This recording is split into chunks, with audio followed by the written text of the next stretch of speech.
Alright, gonna go live in about a minute. Just waiting a few seconds. I gotta get my people counter up.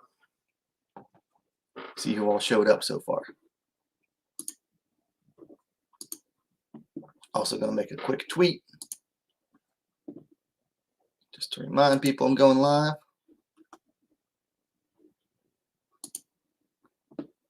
And then it's go time. So just give me a quick second.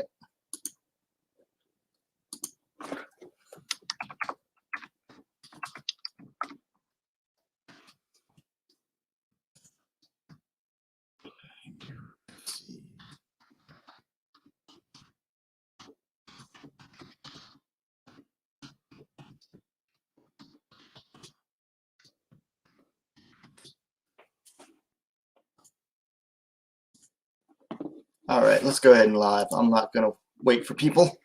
All right, so welcome back to WMMA now, and I'm going to do a quick recap here of UFC Fight Night Ladd versus Dumont for the ladies' bouts.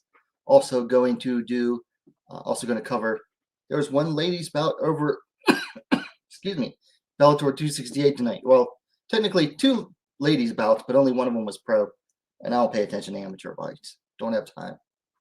Anyway, let's get started because I'm not going to make this long. All right, first up, at strawweight, Ariane Carnelossi defeated Estela Nunes via submission due to rear naked choke. 257 of the third round. Carnelossi climbed to 14-2. Nunes fell to 7-2. Not a bad fight. Not great, but it's not terrible.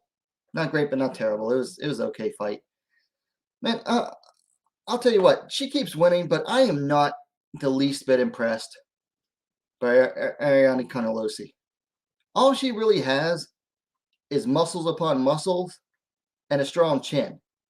Like, if she didn't have those, she really wouldn't have much. And a surprisingly good gas tank for someone with that many muscles. She is definitely a farm girl through and through. Farm. Nunes just did not have the power behind her strikes. I mean, she's way better technical striker.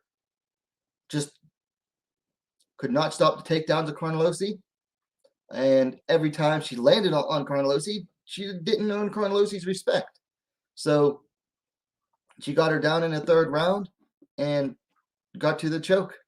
So Carnelossi pulled out the win there. Nunes loses her UFC debut after sitting out for 2 years because of getting popped by USADA. But overall, I'm just not that impressed by Ariane Carnelossi. Like I said, she has two things going for her. She has muscles and a chin.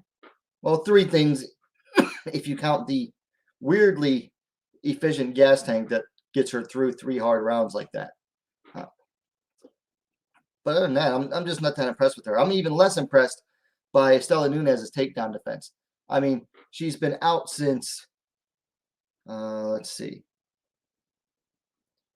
She has been out since 2018, July of 2018. She has had to work on her takedown defense. And, excuse me, comes in. Son of a bitch, this cough. She's been out for that long and has not improved her takedown defense. So what was she doing that whole time? She had nothing but time to train. It's not like she was fighting. So what was she doing? Why didn't she work on her takedown defense more? Because, I mean, it's not like Carnelossi's takedowns are like super technical proficient things. I don't know what Carnelossi was doing. Or, I mean, I don't know what Nunes was doing in her off time. But I'll tell you what was really juicy, though, was MMA Fighting published an article today about Nunes talking about her title fight against Angela Lee over in One Championship. And I'm going to work on a video about that tomorrow because that thing is juicy. Anyway, moving along. I don't want to spend too much time on really any of these fights. Next up at flyweight, Luana Carolina defeated Lupita Godinez via unanimous decision. Carolina climbed to 8-2. Godinez fell to 6-2. So the size definitely played a factor here. But I'll tell you what even played more of a factor here was that Godinez is very much a fighter that depends on flowing from one thing to the next. You know, she flows from her strikes, flows them straight into the clinch, flows to the takedown, flows to the ground game, flows to the submission. If you are that dependent on flowing and on a rhythm, Luana Carolina is probably one of the last fighters you ever want to face, because Luana's style is very arrhythmic, very unorthodox to say the least, and she will throw fighters off of their rhythm. She will throw fighters, you know, she will not allow fighters to get a rhythm going. She will not allow fighters to get a good flow going. And when that happened, you know, Godinez just could not really do a whole lot. I mean, I gave her maybe the first round, and then the next two to Carolina. Maybe the first round for Godinez. But, I mean, Luana Carolina she was taller, she was longer, she was definitely heavier. Godinez came well under the weight limit for flyweight. I think she was like, what, 121.5? Something like that. So Godinez was obviously the smaller fighter, had a hard time dealing with Carolina's reach, the length, you know, the height. Granted, once she got Carolina down to the ground, it was a lot easier for her, particularly, I remember, in the first. I mean, once you take down a taller opponent, it's a lot easier to deal with them on the ground. But if you can't get them to the ground, and she couldn't in the second and third rounds, then it just becomes a much, much harder task for a smaller fighter to deal with that. And combine that with Carolina not allowing Godinez to get into the ebb and flow, to get that rhythm going. Godinez just had a really hard time, and should have seen that one coming. But I think I picked Godinez to win, so got that one wrong. But overall, nice performance there for Luana Carolina. Definitely an easier fight for her than had she faced Sijara Eubanks, that's for sure.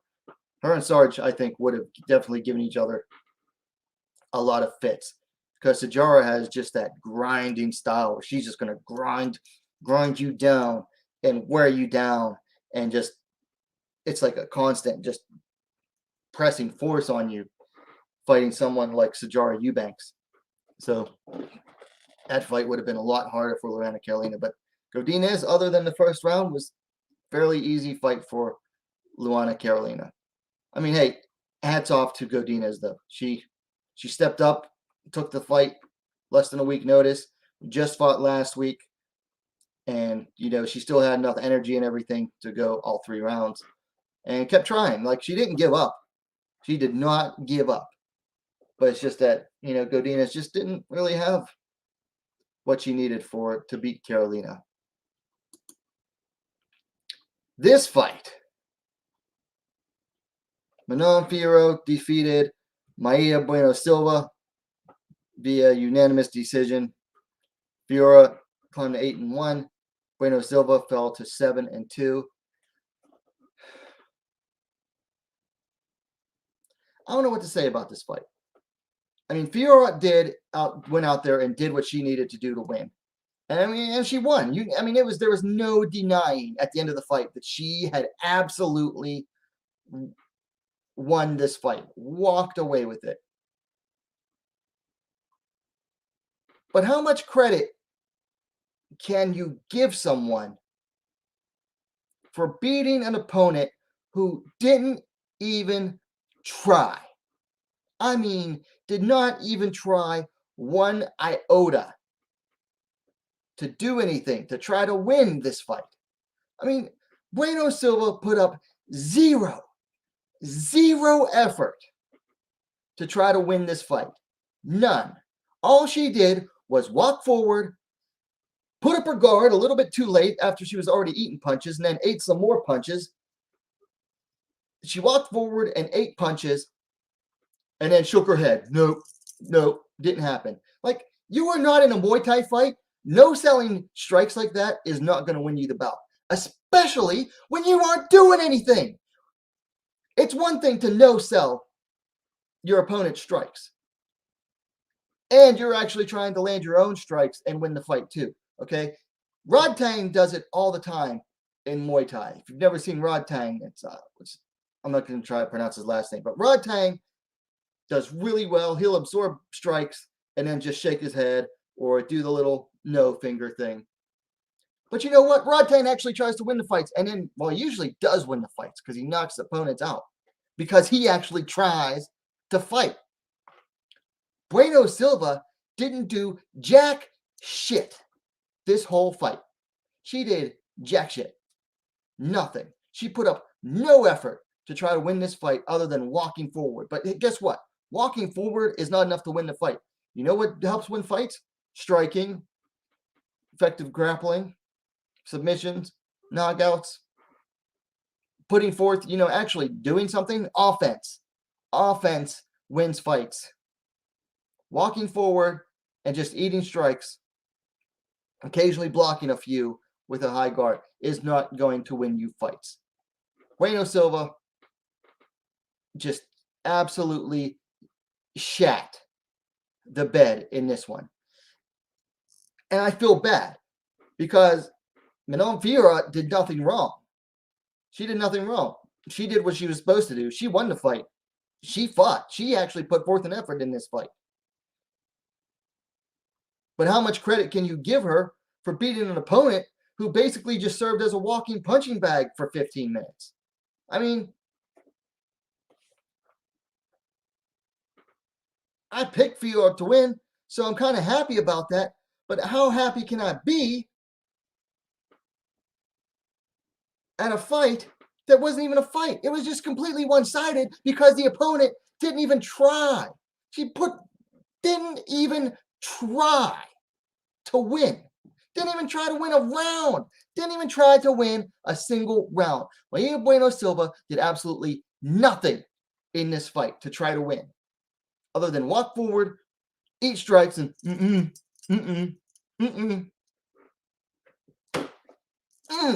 That's for you, Bueno Silva, for making me sit through 15 minutes of jack shit garbage. Nice win, Manon Fiorot. Congrats. But I had to laugh because there was a tweet put out by Aaron Bronstetter it's pretty funny because I retweeted it with my response. Let me see if I can find it here real quick.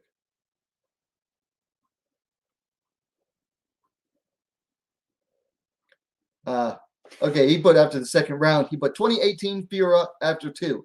Silva is a great opponent for her at this stage. I'm sorry, but based on what I saw tonight, Silva was not a good opponent for her at this stage because Silva didn't do anything. Silva did absolutely nothing with this. And that was my response was, wow, yeah, such a great opponent, just letting her tee off on her. I mean, Fiorot had 2 easy opponents in her first 2 fights. This was supposed to be the fight where her opponent actually, offers her something. She beat Victoria Leonardo, the most reluctant signing I ever saw from Dana White on the Contender Series. And I like Victoria Leonardo. She is a brawler, but she's just not, she's not UFC level, at least not yet. Then she beat short notice, tiny, strawweight Tabitha Ricci and demolished her. Now she beats a fighter. She comes in here, supposed to be a UFC caliber opponent in Maria Bueno Silva, her first true UFC caliber opponent, her first opponent who had actually fought in the UFC before, wasn't making her debut. And Maria Bueno Silva comes out here and just does nothing. Like, I wish I could say, well, it was because Fiorot just took away everything she offered. But no, Bueno Silva just didn't even try to do anything. And that's what ticks me off more than anything. More than anything tonight was Bueno Silva's absolute lack of a performance here. Like, that's the thing. I can't even criticize her performance because she did not perform. And that's what makes me mad, because now we have Manon Fiorot some people are calling to give her a top 10 opponent next. I already saw that tonight. And it's like, how can we give her a top 10 opponent when she hasn't even shown that she can beat a decent opponent, like a top 15 caliber opponent? Because Bueno Silva wasn't ranked, I don't believe, before this fight. Let me check real quick. See, UFC.com.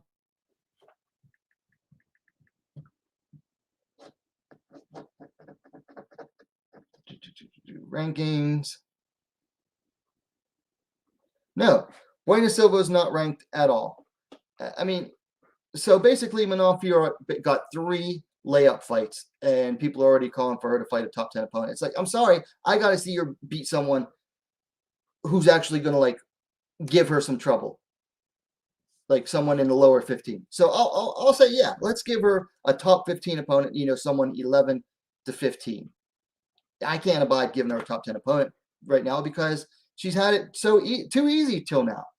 I mean, she's had it too easy. It's not like she was just doing that good, but it's just she hasn't had opponents that have showed any resistance so far,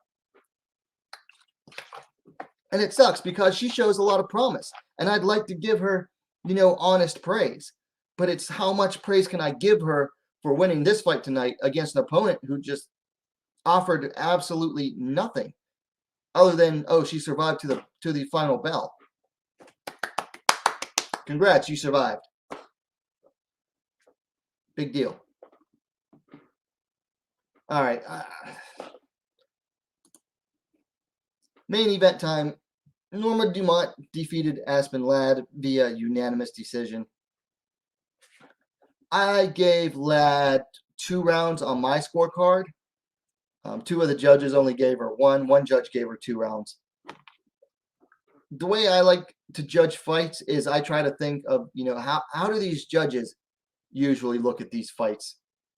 And that's how I base my scorecard on. So the 2 of the judges, I think, only gave the 5th round to Ladd. I gave Ladd the 4th round because she finished strong. She was on top, and she was landing ground and pound. And that's how a lot of judges end up scoring a round based on, was there a strong finish to the round? And that's the last thing they see.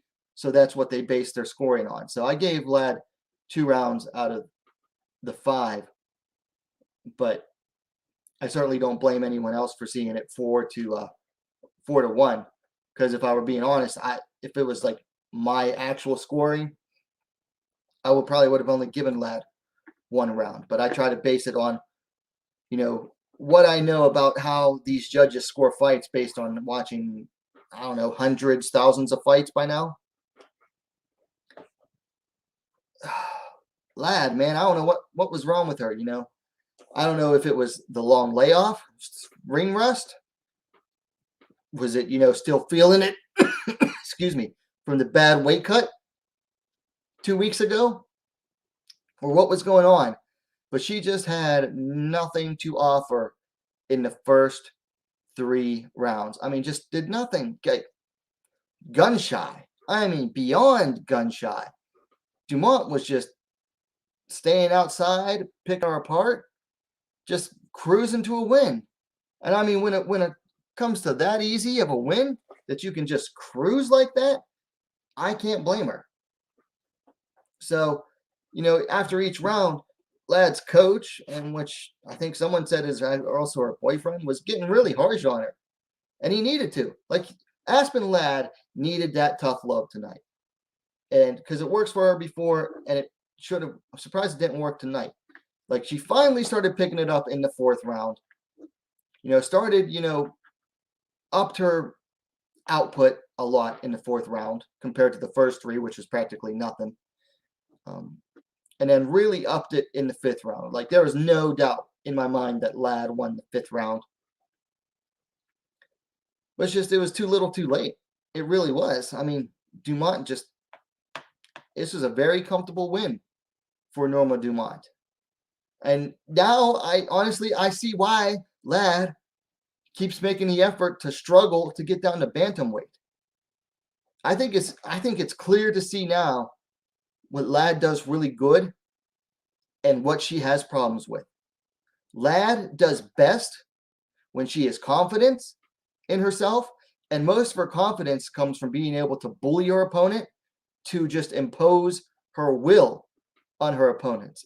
And anytime she cannot just bully her opponents or enforce her will on them, she loses confidence, and then she starts struggling. And we saw that again. We saw some of that in the Yana Kunitskaya fight. We saw it in the both Sijara Eubanks fights where she struggled with Sijara.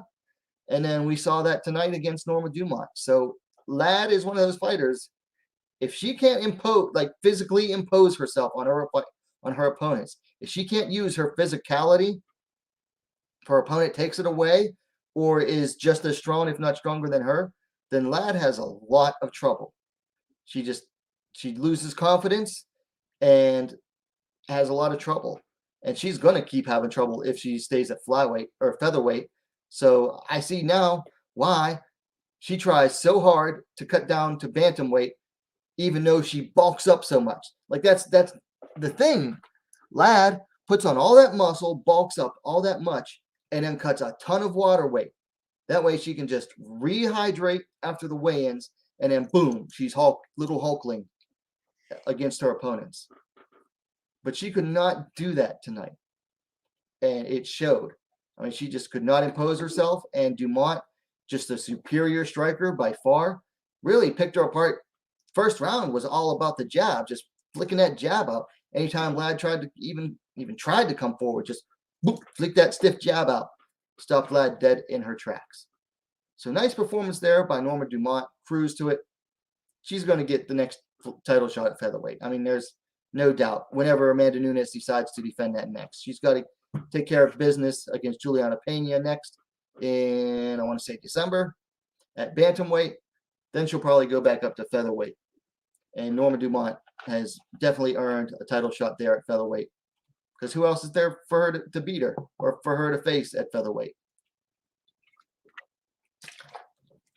Kind of glad this is a boring fight, but I'll be honest, it would have been just as boring had it been Holly Holm, and it probably would have been Holly Holm ishing her way to a boring decision.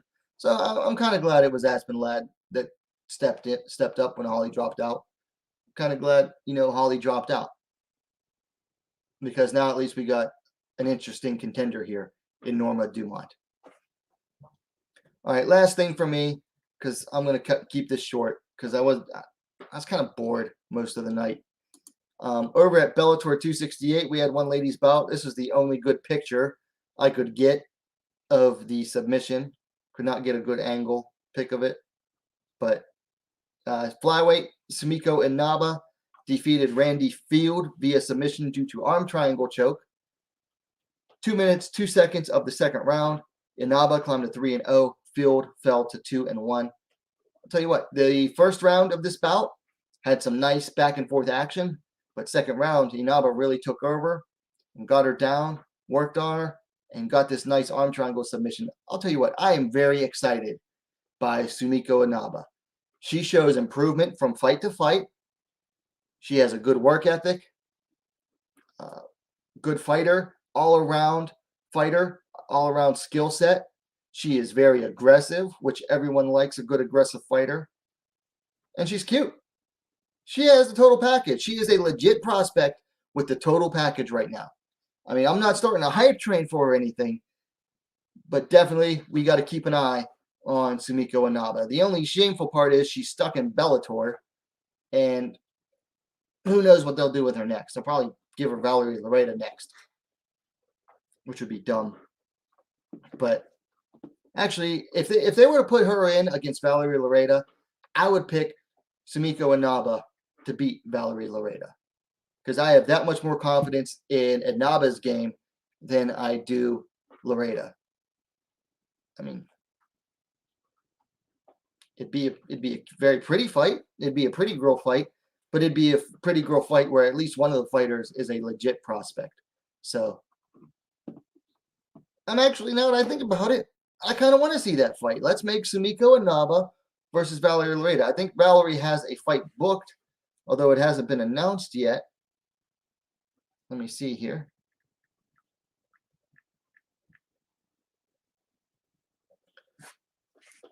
So Master Valerie Lareda. Supposed to have a fight booked, but it hasn't been announced yet. But yeah, I'd like to see that. 3-0 Inaba versus 3-1 Lareda. Let's do it, Bellator. Battle of prospects right there. I think Inaba would take it. Definitely. So, because I think she just has that much better skill set. She's the far more aggressive fighter. She just seems more dedicated in the gym because, Lareda, excuse me, she's more obsessed. She's more worried about looking good for the gram than she is about training, or so it seems sometimes. Whereas Inaba, she's got her head together. She's more mature. I mean, Lareda's only 23, whereas Inaba is 30. I think she's like 30, 31. She's 30 years old, and I think she has a kid. So yeah, Inaba has her head together much better than Lareda does, and you can tell, and it's really paying off too, because like I said, she is showing improvement from fight to fight, and just really looking like a solid all-around prospect. So I'm definitely keeping an eye on Sumiko Inaba. Definitely one of the brighter lights in Bellator right now, out of their prospects. Anyway, that's all I have tonight. I got to drink some energy drink, get ready to watch. I think Pancrase starts in about an hour. Has 2 ladies bouts, and then Deep has 2 events with a total of 4 pro ladies bouts. So I'm going to be up most of the night trying to catch those. But in the meantime, please like the stream. What else? Share it and subscribe. And hey, we'll see you next time.